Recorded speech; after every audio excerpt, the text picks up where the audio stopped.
Hi, my name's Rachel Menzies. I'm a clinical psychologist and a researcher at the University of Sydney in Australia. So our book is really about the different ways that humans have tried to cope with death for thousands and thousands of years, and all of the really subtle ways that it shapes our behaviour on a day-to-day level. Some of the ways humans cope with death have been glorious, things like the construction of the pyramids of Egypt, but other ways have been very devastating, disastrous, global conflict, behaviours that are driving climate change and so forth. And so our book is really trying to look at all of the different ways that humans are unconsciously trying to deal with their fear of death. But all the research tells us that to cope with death, most people are trying to do what their culture tells them to do. If their culture tells them to have a family, that's what people will do. If their culture tells them to do very well at work, do very well in their career, that's what people will do, because they're trying to live up to the standards of their culture. But what we're really hoping people get out of this book is to understand why those things are influencing your behaviour, and to ask yourself if that's really what you want to do. Is that the kind of life you want to live? And to help people live more authentically rather than doing what they think they should be doing, what they think is the right kind of life to live. And that's what accepting death will help you do. It's a good question. So neutral acceptance is the idea that I accept death because it's neither good nor bad. It's inevitable, I can't control it. And so I think anything that can remind you of death each day is really helpful here. So the Latin word for this is memento mori, which is remember that you will die. And so for hundreds and hundreds of years, since at least the 14th century, people have been carrying with them reminders of death, skull figures or hourglasses, or having things on their desk that remind them of death. And the more we can surround ourselves with these sorts of reminders of death, the more we're going to come to terms with it and really cultivate that neutral acceptance. Because if most of our lives we've been dealing with some kind of fear of death, it's very hard to unlearn that. It really takes a lot of daily practice, really, to start to come to that neutral acceptance of death. Yeah, I've done a few things like that. I often have clothing that has skulls and things on it. For a long time, my phone background was a picture of a skull. I also have an app on my phone where twice a day it comes up with a reminder saying, remember that you will die. So I've got it every day. I've got lots and lots of reminders.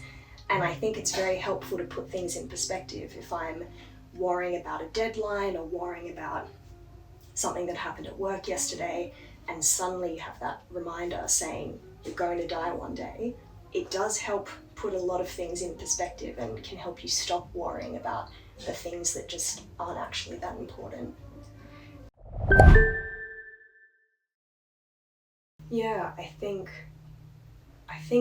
if the art, there are genres of art that are all about death. So the Vanitas genre of art, the dance macabre, and the purpose of that genre is to remind the person looking at it of their own death and to help them embrace and accept that.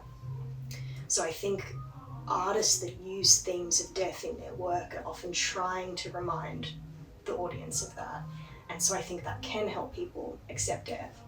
I think, more broadly speaking, living a rich life, by that I mean not rich in terms of money, but rich in terms of experiences, seeing beautiful art, reading beautiful novels, listening to music that you love, all of that is really what life is about. And so I think the more people can fill their life with whatever is meaningful to them, whether that's art, culture, history, politics, whatever gives someone a feeling of meaning, that is going to help people feel like they've lived a kind of life that they're happy with.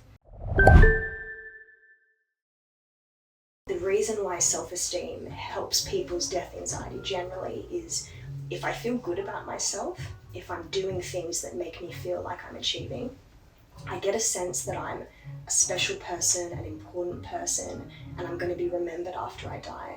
So that's why people who have high self-esteem tend to worry less about death. But as you were saying, the flip side is people, when they're reminded of death, will do whatever they usually do to feel good about themselves.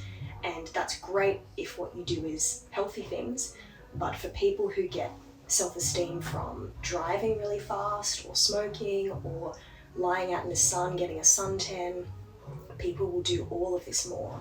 So it's a big problem also for health advertising and how we think about trying to convince the public to do healthy things, because at least in Australia, for example, all of our cigarette packets are covered in reminders of death. They all say smoking kills. They have pictures of corpses on our cigarettes in Australia.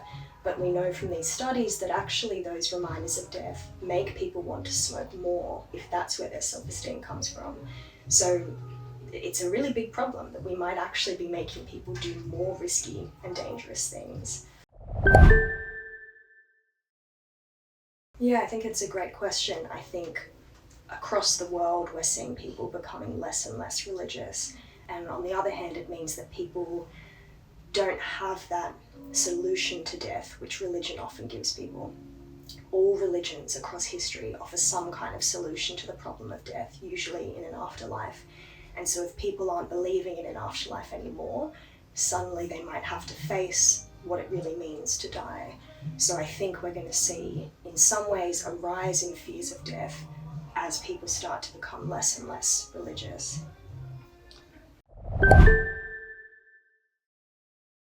Yes, definitely. I think the more we can understand our behaviour, the more we can change it. And so I think writing this book has helped me understand why people are doing the things that they do, even when they're not really aware of it. And if we can start to become aware of it, people then have a choice of what do I want to keep doing. So that's something I talk a lot about with patients, is what kind of life are you living? Is this the kind of life that you want to live?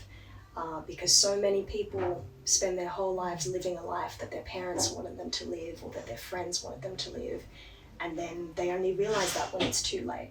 You know, you see so many people on their deathbed saying, why did I work so much? Why didn't I spend more time traveling or with friends and family? And so I try and have those conversations with people now when they do actually still have time to make those changes. Thank you everyone who reads the book. We really hope that it helps people. We really hoped with this book that it would get people thinking about their life, and we've had a lot of really lovely feedback from readers saying that it's really made a positive difference to their life. So we're very excited that it's out here in Korea, and I really hope a lot of Korean readers really enjoy the book and get something out of it.